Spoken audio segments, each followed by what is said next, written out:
સારી આદતો. જો આપણે આત્માનું કલ્યાણ ઈચ્છતા હોય તો અમુક આદતો તો છોડવી જ પડશે અને સારી વસ્તુઓની આદત બનાવવી જ પડશે. જે ત્યાગવત્સલ સ્વામીનું પ્રેરક પ્રવચન. આદત એટલે કે ટેવ, હેબિટ. પ્રત્યેક માણસને નાની મોટી આદતો હોય જ છે. આદત ઉપર તો આખું એક પુસ્તક લખાયું છે, ધ પાવર ઓફ હેબિટ. રોજબરોજના જીવનમાં માણસ પોતાની આદતોને અનુસારે જ ક્રિયાઓ કરતો હોય છે. એમાં પણ બે પ્રકારની આદતો છે, ખરાબ આદતો અને સારી આદતો.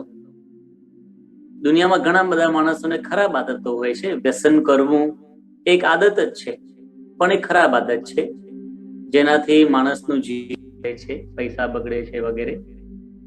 એવી જ રીતે ઘણા બધા માણસોને ખોટું બોલવાની ટેવ હોય છે, તો એ પણ ખોટી આદત છે. ઘણા બધા માણસો વ્યવહારમાં અપ્રામાણિકતા આચરતા હોય છે, સહેજ એવી આદત જ હોય, તે પણ ખોટું છે. માણસના જીવનમાં જેટલી ખરાબ આદતો છે, માણસને દુઃખ આપે છે. ઘણા માણસોમાં સારી આદતો પણ હોય છે. ઘણા માણસો હંમેશા સાચું જ બોલતા હોય છે અને કોઈ દિવસ કોઈને છેતરવા નહીં, પ્રામાણિકતાથી વ્યવહાર કરવો, આવી સારી આદતો પણ માણસના જીવનમાં હોય છે. સવારથી ઉઠી રાત્રે માણસ આરામમાં જાય, આખો દિવસ માણસ જે કંઈ ક્રિયા કરે છે એ પોતાની આવી સારી કે નરસી આદતોને આધીન થઈને જ કરતો હોય છે. તો જીવનની અંદર એક સારી આદત એવી છે કે જો આપણે તેને અપનાવીએ તો આપણને અખંડ આનંદ આવે. અને આનંદની જરૂર કોને નથી? Each and every person in this world wants to have peace, bliss and happiness. શાંતિ જોઈએ છે, આનંદ જોઈએ છે અને આપણને સુખ જોઈએ છે. તો આ આદત એવી છે કે if you imbibe this habit in your life, you will always experience that bliss. અખંડ આપણને આનંદ આપે એવી આદત છે. એ આદત કઈ છે એ જાણવા માટે એક પ્રસંગ સાંભળીએ. 15મી ઓગસ્ટ 1872ની સાલ કલકત્તા સિટીની અંદર એક બાળકનો જન્મ થયો. That child was very genius from childhood. ખૂબ મેધાવી, ખૂબ બુદ્ધિશાળી. અને તે સમયમાં આપણે જાણીએ છીએ કે અંગ્રેજોનું રાજ્ય હતું. Calcutta was capital of India. અત્યારે આપણે કોલકાતા કહીએ છીએ. તો ત્યાં પોતે એજ્યુકેશન પ્રાપ્ત કરતા હતા. નાનપણથી જ એમણે પોતાની નેટિવ લેંગ્વેજ બંગાળી તો આવડતી જ હતી, સંસ્કૃતની અંદર પણ અભિરુચિ હતી, હિન્દી પણ સારું બોલી શકતા હતા, ઇંગ્લિશ મીડિયમમાં ભણ્યા હતા એટલે ઇંગ્લિશ આવડતું હતું. કોલેજ કરવા માટે પોતે લંડન ગયા, ત્યાં કેમ્બ્રિજ યુનિવર્સિટીમાં પોતે ભણવા માટે ગયા. ત્યાં જઈને લેટિન ભાષા શીખ્યા. એટલે 5 ભાષામાં he could give lectures in 5 languages. Doing conversation is very easy. આપણે હિન્દીમાં કન્વર્સેશન કરી શકીએ, કોઈની સાથે વાતચીત કરી શકીએ, પણ કોઈ એમ કે તમે હિન્દીમાં પ્રવચન કરો તો આપણે તૈયારી કરવી પડે ને. પણ 5 ભાષામાં લેક્ચર આપવું એટલે કેટલી કમાન્ડ હોય લેંગ્વેજ ઉપર. તો આ માણસ એને 5 ભાષા પર પ્રભુત્વ હતું. ત્યાં પોતે કેમ્બ્રિજમાં ભણીને ICS પોતે થયા, જેમ અત્યારે IAS છે તેમ. એટલું જ નહીં, પરંતુ ત્યાં એમને સારામાં સારી જોબ મળી ગઈ, સારી રીતે સેટ પણ થયા, થોડા વર્ષો જોબ કરી. પણ a thought came to his mind. મનમાં એક વિચાર આવ્યો કે હું ભારતમાં જન્મ્યો અને હું અહીંયા બહાર આવીને નોકરી કરું છું અંગ્રેજોની, જે અંગ્રેજો મારા દેશ પર રાજ્ય કરી રહ્યા છે. મારે મારા દેશ પાછા જવું જોઈએ, મારે કંઈક મારા દેશ માટે કરવું જોઈએ. What is my contribution for my nation? મારા દેશ માટે મારું પ્રદાન શું? ગમે તે આપણે રહીએ, પણ આપણા દેશ પ્રત્યેનું આપણું પ્રદાન આપણે હંમેશા યાદ રહેવું જોઈએ કે મારે કંઈ પ્રદાન કરવું છે. એટલે that person came back to India અને વડોદરાની અંદર મહારાજા સયાજીરાવ ગાયકવાડના પર્સનલ એડવાઇઝર તરીકે એમને સેવા મળી. MS યુનિવર્સિટી બહુ પ્રસિદ્ધ યુનિવર્સિટી છે, એની અંદર પ્રોફેસર તરીકે પણ પોતે ભણાવતા હતા. મહારાજાના બહુ જ પોતે માનીતા પણ હતા. ઘર સંસાર ચાલતો હતો. પણ વળી વિચાર આવ્યો કે હું ભારત તો આવી ગયો, પણ હું જીવું છું તો મારા માટે, મારા કુટુંબ માટે. Vote about my nation? ભારતના લોકો એ પોતે ગુલામીની અંદર જીવી રહ્યા છે અને મારે મારા દેશને સ્વતંત્ર કરવા માટે કંઈક કરવું જોઈએ. એટલે અગેન હી લેફ્ટ એવરીથિંગ. જોબ છોડી દીધી, પોતાની કારકિર્દી, પૈસા બધું, અને પાછા કલકત્તા ગયા. And he became freedom fighter. ભારતના સ્વતંત્રતાના સેનાની બન્યા. તે વખતે 2-3 માધ્યમો જ હતા, અત્યારના જેવું બધું નહોતું. પ્રવચનો કરવા, લોકોમાં અસ્મિતા પ્રગટ કરવી, મેગેઝિન્સમાં લેખ લખવા અને મીટિંગો કરીને કઈ ને કઈ ચળવળો ઊભી કરવી અંગ્રેજો સામે. હવે એમાં પોતે પકડાઈ ગયા. નાનો વાંક હતો, અંગ્રેજોએ મોટું કરીને એને જેલમાં પૂરી દીધા. 2-3 મહિના રહ્યા, બહુ મોટો વાંક નહોતો એટલે પાછા નીકળી ગયા જેલમાંથી. વળી થોડા વખત પછી એને જેલમાં નાખવામાં આવ્યા. વળી પાછા જેલમાંથી છૂટા થયા. ચળવળ ચાલુ રાખી ભારત દેશની આઝાદીની, લોકોના જીવનમાં અસ્મિતા પ્રેરવાની ચાલુ જ રાખી એને. ત્રીજી વાર જયારે જેલમાં નાખ્યા ત્યારે લગભગ 6-1 મહિના સુધી એમને જેલમાં રહેવાનું થયું ને લાંબો સમય હતો. એટલે એમણે રામાયણ, મહાભારત, ઉપનિષદો વગેરે શાસ્ત્રો પોતે મંગાવ્યા. અંગ્રેજોએ પરમિશન આપી, વાંધો નહીં, તમે વાંચજો અહીંયા. અને પોતે વાંચવા લાગ્યા. વાંચતા વાંચતા મહાભારત અંતર્ગત વિદુર નીતિ આવે છે. ધૃતરાષ્ટ્રને વિદુરજીનો ઉપદેશ છે. એ વિદુર નીતિ એમણે વાંચી અને શાસ્ત્રોના ઘણા બધા શ્લોકો, પ્રસંગો, દ્રષ્ટાંતો તો એમને સ્પર્શ્યા હતા. પણ આ વિદુર નીતિનો એક શ્લોક અને એક દ્રષ્ટાંત એમના મનમાં એટલું સ્પર્શી ગયું, એમણે વિચાર કર્યો, બરાબર છે કે હું દેશની પ્રજાને ગુલામીમાંથી મુક્ત કરવા માટે પ્રયત્નશીલ છું, but what about my own soul? મારા આત્માને જે માયાની ગુલામી વળગી છે ને, એનું શું? આ સ્વભાવો, દોષો, માયા, એમાંથી મારા આત્માને મોક્ષ ક્યારે મળશે? આ એક જિજ્ઞાસા પ્રગટી. અને જ્યારે જેલમાંથી બહાર નીકળ્યા ત્યારે પોતાના મિત્રોને જે કે ફ્રીડમ ફાઇટર્સ હતા બધું કામ સોંપી, અગેન હી રિનાઉન્સ્ડ એવરીથિંગ. કોઈને ખબર નહીં એ માણસ ક્યાં જતા રહ્યા. અને એ સાઉથ ઇન્ડિયા ગયા. હવે કલકત્તા એટલે નોર્થ ઈસ્ટ, ભારતના નોર્થ ઈસ્ટ ભાગમાંથી સીધા સાઉથ ઇન્ડિયામાં. ત્યાં પોંડિચેરી નાનું ગામ છે, ત્યાં 10x10ની ઓરડીમાં 4-5 વર્ષ એમણે સાધના કરી, મેડિટેશન, સ્ક્રિપ્ચર્સ રીડિંગ, આ બધું એમણે કર્યું. પછી પોતે બહાર આવ્યા, એક મહાન યોગી બન્યા, જેઓનું નામ હતું અરવિંદ મહર્ષિ. આમ તો મૂળ નામ અરવિંદ ઘોષ, પરંતુ મહર્ષિ અરવિંદ તરીકે પ્રખ્યાત થયા. એમના માટે એવું લખાયું છે, he was a yogi, he was a philosopher, he was a poet, he was an author, he was a freedom fighter, he was a nationalist. કેટલી બધી ઉપાધિ એમને મળેલી છે. પણ એ મહર્ષિ અરવિંદ એ પોતે મોક્ષના માર્ગે આગળ વધ્યા. પોતાના યોગમાં આવનારને પણ મોક્ષ માર્ગે આગળ વધારવાની પ્રેરણા આપી. અને આજે પણ એમની સંસ્થાઓમાં ઘણા સત્કાર્યો ચાલી રહ્યા છે. પણ આપણને પ્રશ્ન થાય કે એમને એવું શું વાંચ્યું? એ શ્લોક કયો હતો કે જેમને બહુ સ્પર્શી ગયો? એ દ્રષ્ટાંત કયું હતું? શ્લોકમાં વિદુરજી એ ધૃતરાષ્ટ્રને કહે છે દુર્યોધનના સંદર્ભમાં, અને દુર્યોધનના સંદર્ભને લઈને સમસ્ત વિશ્વને આ એક મેસેજ વિદુરજીનો આપેલો છે કે ત્યજેત એકમ કુલસ્યાર્થે ગ્રામસ્યાર્થે કુલમ ત્યજેત, ગ્રામમ જનપદસ્યાર્થે યાત્માર્થે પૃથ્વીમ ત્યજેત. જો આખા કુળ કુટુંબનું સારું થતું હોય ને તો one has to give up four the sake of family. એક જણે મંદાર્યું મૂકી દેવું પડે ને.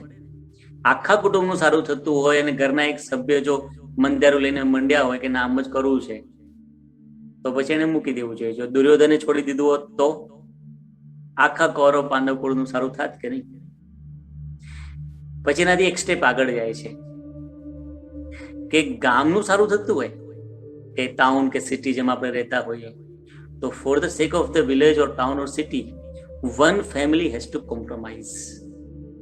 એક ઘરને કંઈ કોમ્પ્રોમાઇઝ કરવું પડે તો કરવું જોઈએ. દાખલા તરીકે સિટી પ્લાન થતા હોય ઇન્ડિયામાં ઘણી વાર કેવું છે, સોસાયટી થઈ જાય પછી રસ્તાઓ થાય. પરદેશમાં પેલા રસ્તાઓ થાય, પછી સોસાયટીઓ બંધાય. તો ઘણી વાર એવું થાય કે રસ્તો નીકળતો હોય ત્યાં પેલાનું ઘર આવતું હોય, કાપમાં જાય. ઘણી વાર મોટા હાઈવે કરવા જાય તો કોઈના ખેતર કપાય, તો કઈ વાંધો નહીં, સારું થાય છે ને, સિટીનું સારું થાય છે. તો વન હેઝ ટુ સેક્રિફાઈસ. ચાલો આખા શહેર માટે છે ને, આઈ વિલ ગીવ અપ.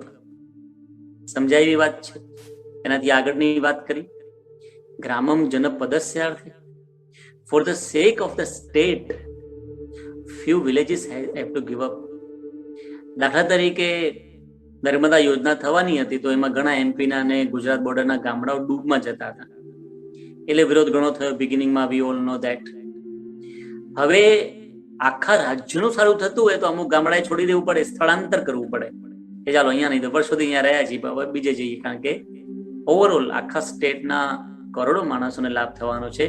તો રાજ્ય માટે અમુક ગામોએ છોડી દેવું પડે. હવે એનાથી આગળની વાત કરી, આખા નેશનનું સારું થતું, four the sake of the nation, આખા દેશનું સારું થતું હોય તો એકાદ રાજ્ય છોડી દેવું પડે. જેમ સરદાર વલ્લભભાઈ પટેલે આઝાદી પછી બધા રજવાડોને સમજાવ્યા, રાજા મહારાજાઓને, કે India should be one nation.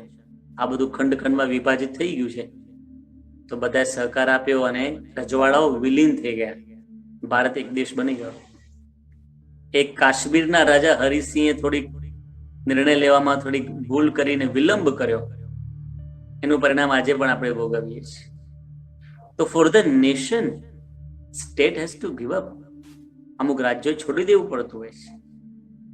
એનાથી આગળની વાત, આખા વિશ્વનું સારું થતું હોય, four the sake of the world few countries has to give up. They have to give up. આપણે જાણીએ છીએ કે અમુક દેશો એવા છે ને એના લીધે આખા વિશ્વમાં લોકો દુઃખી થતા હોય છે. એ દેશોએ થોડું મૂકી દે, કઈ સમજી લે, સમજદારી અપનાવે તો આખું વિશ્વ, બધા માણસો સુખી થાય કે નહીં. અહીંયા સુધી તો વાત સમજાય એવી છે, પણ વિદુરજી જે છેલ્લું સ્ટેપ મૂકે છે ને, that is very difficult to understand. કે આત્માના કલ્યાણની જયારે વાત આવે ને, આત્માર્થે પૃથ્વી ત્યજેત, તો આખી પૃથ્વીની ચિંતા છોડી દેવી.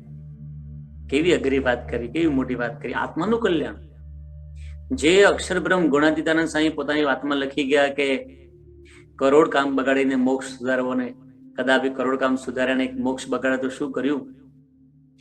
તો આત્માનું કલ્યાણ, અનંત જન્મોથી માણસે આનંદ પ્રવૃત્તિઓ કરી છે પણ આત્માનું કલ્યાણ કર્યું નથી. માટે આ કરવા જેવું છે. તો આ એમને બહુ સ્પર્શી ગયું. That's why he gave up everything. પરંતુ મહર્ષિ અરવિંદે બહુ સરસ લખ્યું છે કે મને છે ને સારા ગ્રંથો વાંચવાની આદત હતી, એટલે એ આદતને લીધે મારું જીવન પરિવર્તન થયું, મને સાચી દિશા મળી. આવા મહાન પુરુષો તો પૃથ્વી પર અનેકને પ્રેરણા આપવા માટે જ પ્રગટ થતા હોય છે. એટલે એમણે આપણને સમજાવ્યું કે એક સતશાસ્ત્રોને વાંચવાની આદત જો માણસના જીવનમાં હોય તો એનું જીવન પરિવર્તન કરવા સક્ષમ છે. એટલા માટે સ્વામી વિવેકાનંદજી એવું લખી ગયા છે કે જે ઘરમાં સતશાસ્ત્રો નથી તે ઘર સ્મશાન જેવું છે. અને લોકમાન્ય તિલક એમ કહેતા કે કદાચ મને નરકમાં જવાનું ભાગ્ય હોય ને તો ત્યાં પણ હું સારા પુસ્તકો, એટલે કે આવા સારા શાસ્ત્રો, સદગ્રંથો, એનું હું સ્વાગત કરીશ, કારણ કે એમાં તાકાત છે નરકને પણ સ્વર્ગમાં પરિવર્તિત કરવા. એટલા માટે પરમ પૂજ્ય મહંત સ્વામી મહારાજે સત્સંગ દીક્ષાના 235માં શ્લોકમાં લખ્યું છે, સ્વસંપ્રદાય ગ્રંથા નામ યથાશક્તિ યથા રુચિ સંસ્કૃતે પ્રાકૃતે વાપી કુર્યાત પઠને પાઠને. આપણા સંપ્રદાયના આપણા જે શાસ્ત્રો છે મહાન, એ બધાના, એ સંસ્કૃતમાં હોય કે પ્રાકૃત ભાષા, એટલે કે આપણી native language Gujarati, Hindi, Marathi, English, જે ભાષામાં આપણે ભાવે એના ગ્રંથોનું નિત્ય પઠન પાઠન કરવું. શેના માટે? કારણ કે એમાંથી આપણને સારું જીવન જીવવાની પ્રેરણા મળે છે. મહારાજે જે મધ્યના 58માં લખ્યું કે સંપ્રદાયની પુષ્ટિ સંપ્રદાયના ગ્રંથથી થાય છે. સંપ્રદાય એટલે શું? વ્યક્તિગત હરિભક્તનું પોતાનું જીવન, એની પુષ્ટિ એ આ ગ્રંથોથી થાય છે. એક સત્ય ઘટના હમણાં થોડા વખત પહેલા બની.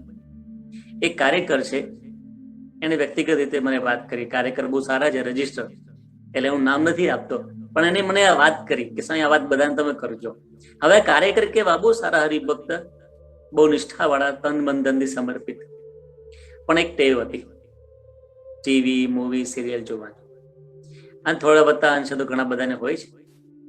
હવે એને થોડી વધારે પડતી હતી, એટલે એમની બહુ મોટું ઘર અને એક રૂમની અંદર પોતાનું કોમ્પ્યુટર હતું ઓફિસનું, પણ એમાં પોતે યુટ્યુબમાં બધું જોવે રાખે, મૂવીઝ કે સિરિયલ્સ. હવે એને વાત કરી કે સ્વામી મારાથી છૂટે જ નહીં આ બધું, અને રોજના 3 થી 4 કલાક એમાં જતા રહે. હવે પોતાની જોબ પણ બરાબર કરે, ઘર બરાબર ચલાવે, સેવા બધું બરાબર કરે, પણ ટાઈમ આમાં પાછો જાય ખરો. એટલે પછી સત્સંગ દીક્ષા ગ્રંથ મહંત સાંઈ મહારાજે લખ્યો અને બધાને મુખપાઠ અને પાઠ કરવાની આજ્ઞા કરી કે જે મુખપાઠ કરી શકે મુખપાઠ કરે, જે પાઠ કરી શકે પાઠ કરે, વાંચે. એને પાઠ શરૂ કર્યો. ધીમે ધીમે બુદ્ધિશાળી તો હતા, ધીમે ધીમે મુખપાઠ પણ થવા માંડ્યો. અને પછી એને વાત કરી કે સ્વામી મને આખો ગ્રંથ મુખપાઠ થઈ ગયો છે, પણ મોટા મોટો લાભ એ થયો કે મને જે જાતનું જોવાની ઈચ્છા હતી ને ઈચ્છા ટળી ગઈ. મને લાગે છે કે સાચું જ્ઞાન તો આ જ છે, જીવનમાં આ જ કરવા જેવું છે. બાકી પેલું તો છે ને ખાલી એક મનોરંજન છે, આ મનોમંજન છે. મનોરંજન અને મનોમંજનમાં બહુ ફેર છે. માણસ ટીવીમાં ને બધે જાતનું જોતો હોય, મનોરંજન છે. અને માણસને ઘણી વાર એમ લાગે કે ચાલો મારો સમયનો સદુપયોગ કરવો છે, પરંતુ મનોરંજન છે એ પણ that's one form of laziness or negligence. આળસ કે પ્રમાદનું એક પ્રકારનું રૂપ છે મનોરંજન. કારણ શું છે કે માણસ છે ને એને ખબર છે કે what I have to do, મારે શું કરવું જોઈએ, બટ ઇટ ડઝન્ટ ડુ. કારણ કે એને જે નથી કરવાનું એ બધું કરી રહ્યો છે. એટલે માણસ જાતનું જોવામાં સાંભળવામાં એમાં થાય છે શું કે માણસ જ્યારે બહુ જ જાતની સિરિયલ્સ જુએ કે મૂવીઝ જુએ તો માણસના જે મૂડ છે ને એનો રિમોટ કંટ્રોલ સામેવાળાના હાથમાં આવી જાય. જે જોતો હોય ને પ્રોગ્રામ એ પ્રમાણે થાય એના મૂડ્સ. દુઃખી દૃશ્ય જોઈને પોતે દુઃખી થઈ જાય, અડધો દિવસ આમ શાંત ફરે રાખે. બહુ કંઈક સારું દૃશ્ય જોયું તો આનંદમાં ફરે. એટલે માણસના પોતાના મનના વિચારો અને મૂડ્સ એનો રિમોટ કંટ્રોલ બીજા પાસે આવી ગયો. આ તો કેટલું ડેન્જર કહેવાય. શાસ્ત્રોનું વાંચન કરીએ છીએ ને ત્યારે આપણા મૂડ્સ આપણા હાથમાં રહે છે, આપણા વિચારો, આપણી નિર્ણય શક્તિ આપણા હાથમાં છે. એટલે મનોમંજન છે. તમારા ઘરમાં જે પિત્તળના વાસણો હોય, ઘણાના ઘરમાં પિત્તળના વાસણો પેલા તો બહુ રાખતા, હવે પિત્તળના વાસણો ઓછા થઈ ગયા, પણ કદાચ હોય તો આપણે છે ને એ પિત્તળને વાતાવરણની અસર થાય તો એનું મંજન કરે. અમુક આયુર્વેદિક અરીઠા અને લીંબુ ને બધું કરે, પછી એને ઘસે, એટલે એ છે ને પિત્તળ એકદમ ચમકે. આપણા મંદિરોમાં પંચધાતુની મૂર્તિ હોય છે, એને પણ મહિને એક વખત મંજન કરાવવામાં આવે. એટલે આખું ભગવાનના મુખારવિંદ પર, શરીર પર એ આયુર્વેદિક ઉપચારોથી મંજન કરે તો મૂર્તિ બ્રાઇટ થાય, કારણ કે હવા, પોલ્યુશન એની અસર થાય ધાતુ ઉપર, મેટલ ઉપર. તો આપણું જે મન છે એની ઉપર પણ બહારના વાતાવરણની જે જોઈએ, જે સાંભળીએ એની અસર થાય છે, કાળાશ આવી જાય છે. સદગ્રંથોનું વાંચન કરીએ એટલે મન ઉજ્જવળ બને છે, એમાં સદવિચારો પ્રગટે છે. અને આ વાત માત્ર આપણા શાસ્ત્રોમાં નથી લખી, પરંતુ વિદેશના સાયન્ટિસ્ટ લોકોએ આ એક પ્રયોગો દ્વારા સાબિત કરી બતાવ્યું છે. ત્યાં CRI નામની એક અમેરિકામાં એક બહુ મોટી લેબ છે, અને એની અંદર બધા જે સાયન્ટિસ્ટ હોય એ લોકો કામ કરે છે. એ લોકો અલગ અલગ પ્રયોગ કરી અને એના આધારે સર્વેક્ષણ કરીને તારણ આપે કે આવું કરવાથી આવું થાય. તો એ લોકોએ માણસો ઉપર, 2 પ્રકારના માણસો હતા, 2 ગ્રુપમાં, એ લોકોને અલગ અલગ જોવાનું બધું આપ્યું. એક ગ્રુપના માણસો એવું જુએ કે બધું ટીવી ને સિરિયલ ને જાતનું ખૂણા મરકી ને જાતનું જુએ, અને બીજા લોકો ધાર્મિક વાંચન કરે. એને એવા પુસ્તકો આપવામાં આવ્યા. પછી MRI દ્વારા આખું બ્રેનનું રિસર્ચ કરવામાં આવ્યું. તો એ લોકોને ખબર પડી કે આપણા બ્રેનમાં છે ને એક મિરર ન્યુરોન્સ કરીને જ્ઞાન તંતુઓ છે, અને એ મિરર ન્યુરોન્સ નું કામ શું છે? મિરર એટલે કે અરીસો, એમાં પ્રતિબિંબ જેમ પડે એવું ને એવું દેખાય. તેમ આપણે માણસ જે કંઈ જુએ છે ને, તો એના જે તંતુઓ છે ને એવું કરાવવા માટે એને પ્રેરે છે. એના માટે દુનિયામાં નહીં, ઘણા લોકો ટીવીમાં હિંસક દૃશ્ય જોઈને પોતે હિંસા કરવા લાગે છે. કેટલાક લોકો બીજું કંઈક જુએ તો એ પ્રમાણે એનું વર્તન થઈ જાય. નાચવાનું જોયું તો પોતે નાચવા માંડે, ગાવાનું જોયું તો પોતે ગાવા માંડે. તે શું એ કોણ કરે છે? મિરર ન્યુરોન્સ નામના નર્વ સિસ્ટમ કરે છે.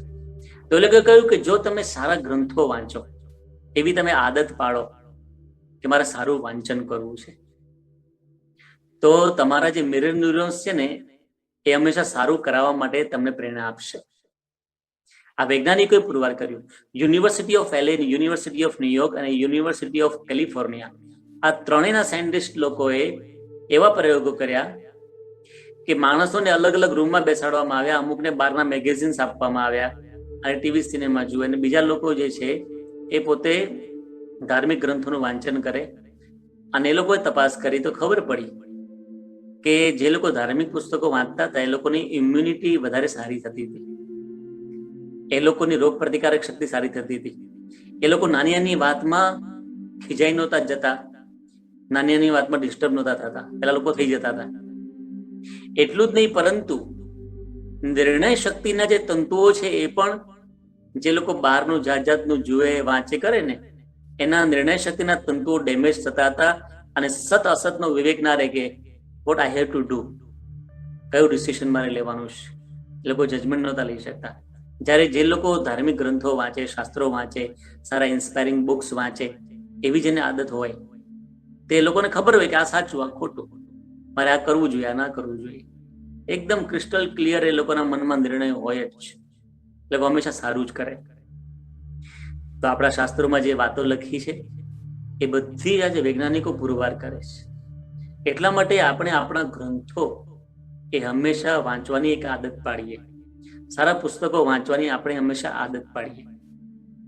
મહંત સાંઈ મહારાજે એટલા માટે 335, 36, 37, 38 આ 4 શ્લોકની અંદર શાસ્ત્રોનું વાંચન કરવું એવી આજ્ઞા એમણે સત્સંગ દીક્ષા ગ્રંથમાં કરી. 239માં શ્લોકમાં એમણે એ પણ કહ્યું કે શું ન વાંચવું, એ સ્પષ્ટતા પણ કરી. સંપ્રદાયના સિદ્ધાંતોને, બીજી બધી વાતોને બાદ કરે, એટલે કે સંશય ઉત્પન્ન કરે એવું બધું વાંચવું વગેરેની, એ એમને વાંચન વિવેક પણ શીખવાડ્યો આપણને.